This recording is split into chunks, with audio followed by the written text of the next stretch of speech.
So here I am sitting in a household that I grew up in as a child, and I'm sitting there and I completely forgot how to speak my language. Like, I didn't know what to say, how to say it, because I hadn't spoken my language in so long, in many, many years, that I just didn't feel comfortable speaking it. So I just had to speak English or not say anything at all. See, ever since I was a child, right? At least in my teenage years, I was always told by my parents that if someone speaks to you in your local language, you have to speak your local language back. If you speak back or reply back in English, it's considered disrespectful. So I internalized that growing up, and it manifested itself into me not feeling comfortable speaking my language at all, as I grew into adulthood. So if you haven't seen any of my videos before, or if you're clicking on my channel for the first time, thank you for clicking on this video. I go by the name of King Anan. I'm originally from Ghana, West Africa. I grew up here in the United States since the age of 12. I'm in my 40s now.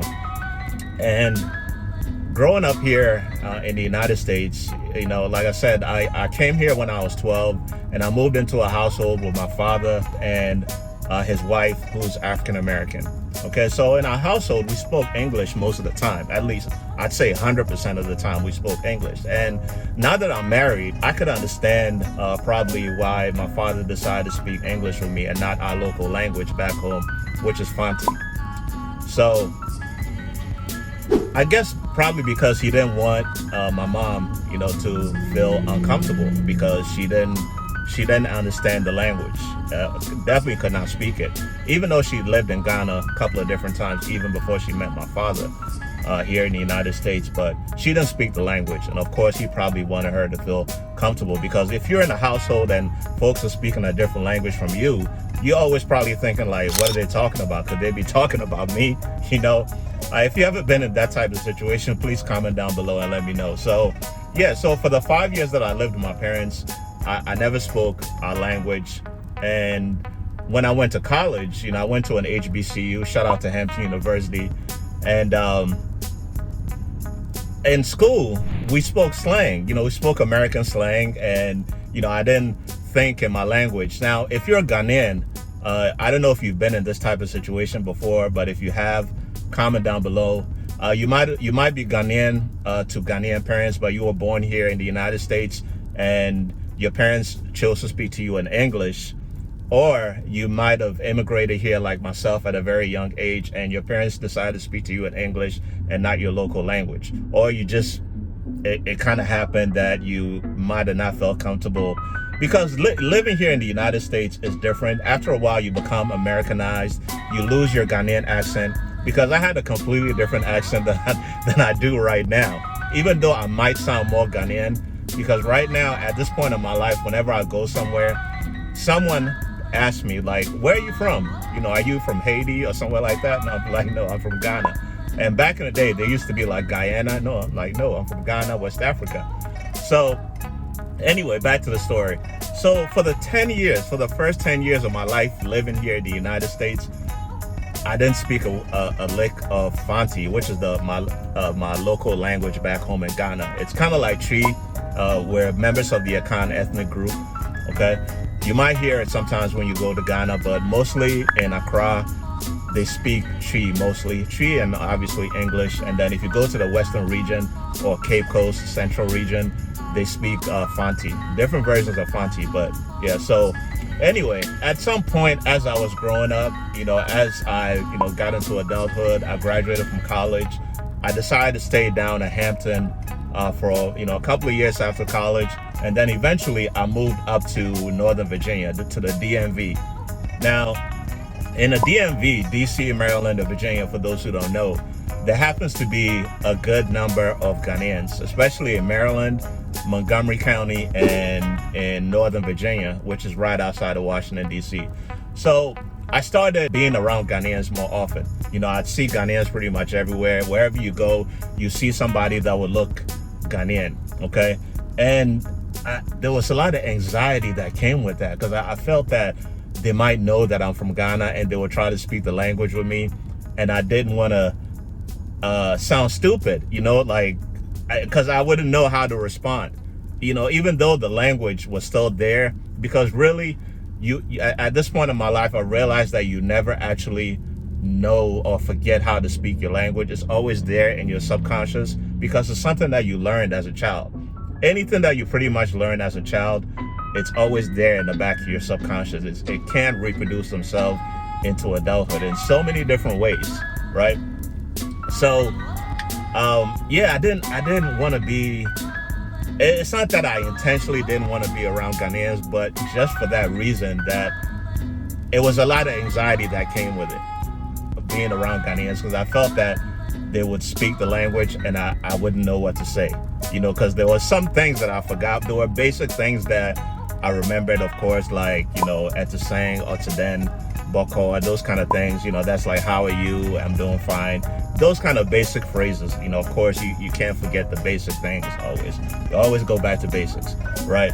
So, but the more complicated, putting like words and phrases together, I couldn't do that at that point. And this was back in 2003 or 2005 when I moved up to Northern Virginia. So at some point later on down the line, I met my wife, who's also from Ghana, right? And as we got to know each other, she would mention to me that you think more like an American, even though you're from Ghana, but you're American. And I kind of got offended about that because I'd be like, I'm Ghanaian. But later on down the line, as I became more familiar with Ghanaians, I noticed that, yes, we do think differently than most Americans. And I had become Americanized at that point because I had been in the United States around that point for 20 years or something like that. So I became Americanized because there's a difference between actually thinking in your language and thinking in English or in American slang, right? If any one of you knows what I'm talking about, comment down below, because I think a lot of Ghanaians or people who are foreigners, if you speak a different language from birth, you might think in your language when you're thinking. You don't think in English. Okay, so there's a difference between thinking in your language and thinking in English. So as you think in English more often, you lose that sense of, I don't know the word for it, but you lose that sense of being able to replicate your language, the words in your language, if that makes sense to you. I hope that makes sense. But yeah, so it took a while. I went back home for the first time to Ghana in 2003.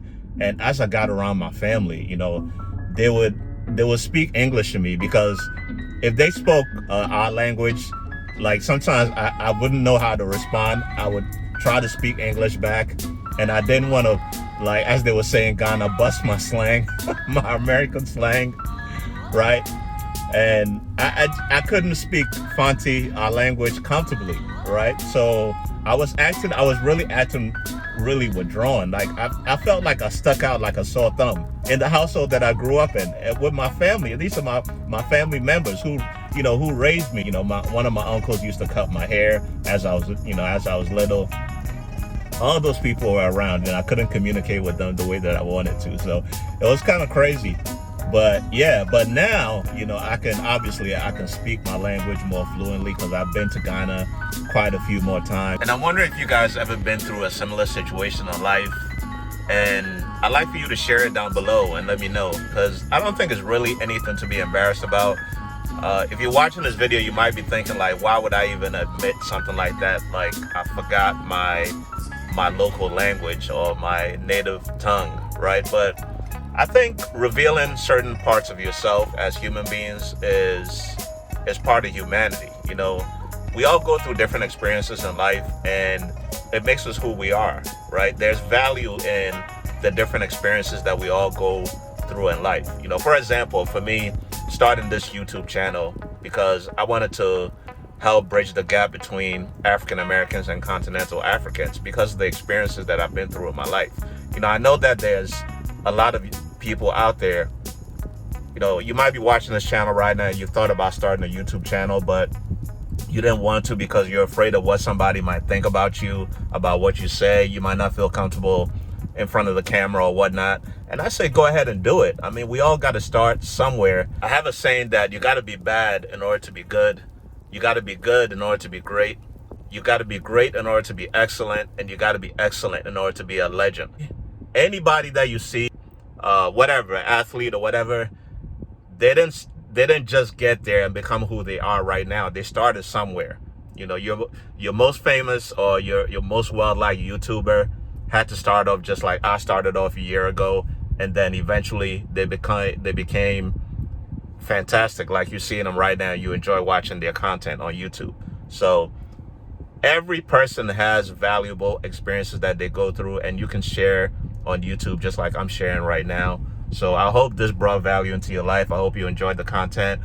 Make sure you subscribe to the channel, like, comment, subscribe, share with somebody. I don't care. But yeah, thank you for checking out the channel. Please make sure you're checking out the rest of the content. It's your man, King Anan, and I'll catch you on the next video.